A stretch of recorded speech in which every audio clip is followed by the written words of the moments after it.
You ever try to memorize a tough line or a tough melody like say confirmation, or even a set of chord changes, and no matter what you do, it just seems like you can't play it consistently? Maybe you learned it by ear through a recording, or maybe you learned it through sheet music. But either way, no matter how much you go through it, it just doesn't seem to stick. Well, what if I told you that forgetting can actually be your best friend to memorizing music on a deep level? This is because it's not necessarily the amount of times that you play something over and over that makes something stick. It's really the amount of times that you relearn something over and over. So every time you forget something, it's an opportunity to relearn that thing from a new angle. In today's video, I'm going to share with you one of my favorite practice techniques to do whenever I'm working on something difficult from memory. This practice technique, along with dozens of others, can be found in my brand new course with jazz lesson videos entitled Efficient Practice Techniques for Faster Growth. It is my longest course yet, spanning over 4 hours of teaching content, covering a range of topics like building an effective jazz practice routine, to the 3 types of working memory in jazz and how to isolate each one of them for maximum skill gains in the practice room. I put in a chock full of exercises and phrases in there for y'all, but really all the practice techniques in it can be applied to anything you find yourself working on in jazz. I am thrilled that we're finally able to launch it, so if you are interested in downloading the full course, you can find the link in the description below and use code PRACTICE25 for $25 off. Alright, let's go ahead and get into one of the practice techniques from the course. I call this practice technique the Let It Come to You method. To be as honest as possible in this demonstration for you, I'm going to try this practice technique on things that I've never practiced before. Keep in mind that there are 3 kinds of working memory going on in our brain whenever we're practicing things from memory. The declarative memory, aka the theory brain, the auditory memory, the stuff that you hear in your ears before you play it, and the muscle memory, the motor skills controlling your fingers. When we've achieved the highest level of internalization when we're playing on our instrument, this is when your declarative memory activity is at a minimum, and your auditory and muscle memory take full control. But usually when we're practicing, the material that we're working on, we're not quite there yet. So in the meantime, declarative memory is our best friend. It's there when the other 2 are failing, and vice versa. So, as I mentioned before, we're going to try the Let It Come to You method. This is where you're going to take an excerpt, break it down into chunks, and you're going to practice each chunk without a metronome in mind and without forcing anything. All you're going to do is just put yourself in this situation and do not play the next note till it comes to you. You have to be a state of searching within for this method to work, but it's really fulfilling, it works every time, and it's very meditative. So how about we take the melody of confirmation in my F sharp. I've never worked on that before, so this will be a perfect guinea pig to prove to you how powerful the Let It Come to You practice technique is. Now, when practicing this without any external resource like sheet music, we do need a conceptual understanding of this. So if you don't already have that, I wouldn't focus on this practice technique yet. I would instead first try to learn the material, break it down, and fully understand it. Alright, so my understanding of this piece comes from playing it in the original key a few times, which sounds like this.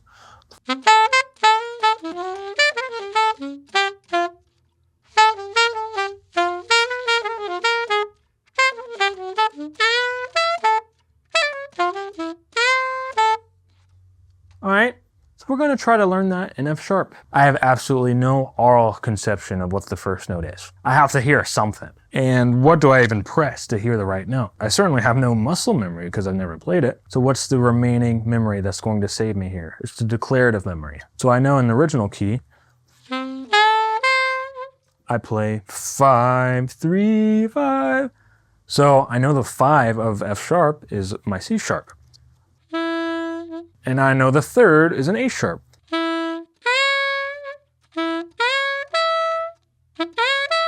Okay, so from then on, my auditory memory is starting to step in. I can hear some of the next intervals even before I even understand any of the theory stuff. So if my auditory memory wants to dominate, I'm just gonna let it. I'm just gonna let this process come to me.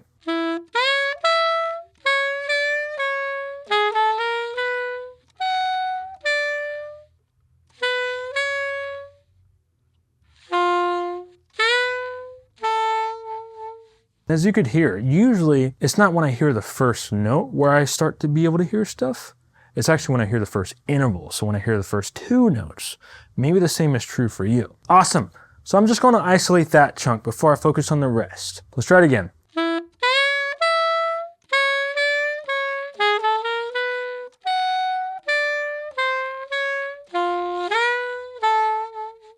Notice I'm not focused on a metronome. I'm not trying to, play at a really artificially slow tempo and then, gradually increase tempo. I'm going at whatever speed my body wants to do. I will address time and polishing the technique later. Right now, I just want to develop a relationship with this piece coming from within.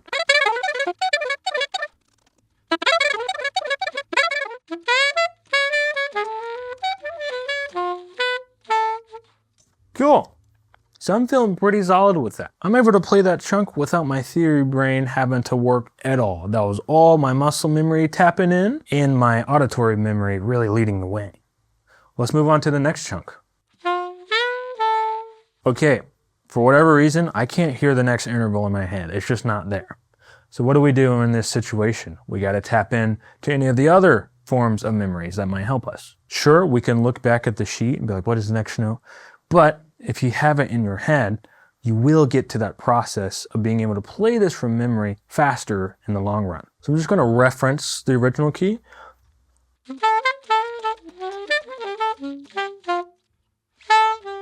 Okay, so I go to the third of the song and I go down to the ninth. Let's see if that's enough to get my auditory gears turning.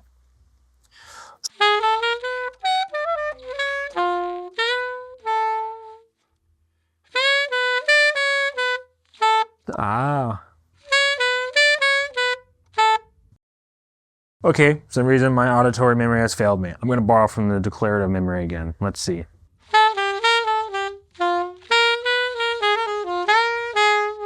Oh, okay, I'm going to the sound of 4 dominant. I'm going to play that root and then the flat 9 back to the root and do a little ornament on that flat 7. I think that's enough information. Let me see if I can do it from there then. I know the 4 of F sharp is a B, so let me go to the root of that.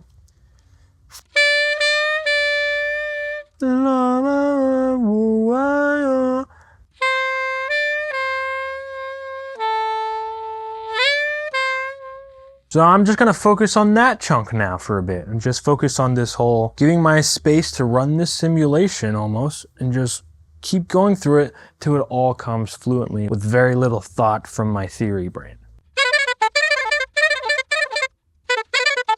Okay, so that feels pretty there. I'm gonna run it from the beginning and do this process. Just let it come to me. I probably already forgot the first chunk, but remember, forgetting is our best friend.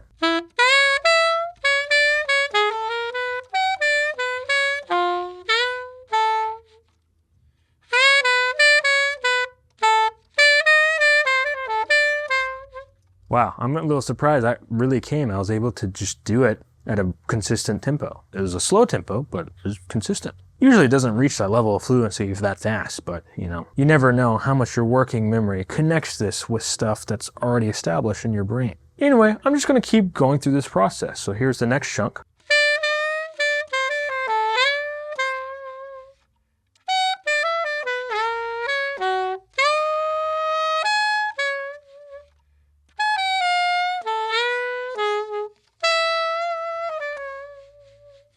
Cool! This is usually the very first thing that I try when working on something from memory before I try any other of dozens of practice techniques. I find that this really lays a nice foundation. And when I get a nice rest and I relearn it over and over the course of a few days, it ends up sounding something more like this.